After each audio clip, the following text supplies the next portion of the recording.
এইরকম কি এসেছে ঠাকুরের ঠান্ডা পড়ে তো, ঠান্ডা লাগে তো, হ্যাঁ ওই জন্য ঠাকুরের যে সোয়েটার এসেছে। ঠাকুরের সোয়েটার এসেছে। আচ্ছা না, এবার আমি হাতে একটা বানাবো। বার কর, বার কর ঝুড়িটা, এই তো এইটা বার কর। হ্যাঁ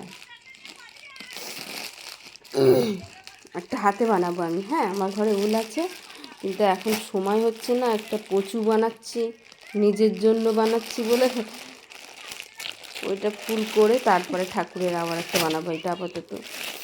হ্যাঁ এবার খোলো উলটাও দেখি, দেখি কোন দিকে আর একটা যে আছে মুখ, কোন দিকে আছে, কোন দিকে আছে?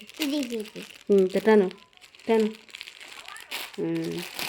এই তো এখন এসছে, এত 7টার সময় এসছে। এই যে ঠাকুরের সুন্দর এসছে না? বাহ, মা লক্ষ্মীর হবে। আমার মা লক্ষ্মীটা ঠান্ডা লাগছে।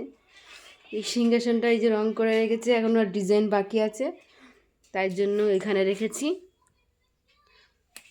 এটা এবার পরাবো। লাল হলুদ নিয়েছি, কালার অনেক ছিল তো এটা নিচে দেখো ভালো করে। সুন্দর, ঠিক আছে, তুমি এবার ভরে রাখো, ভিতরে ভরে রাখো।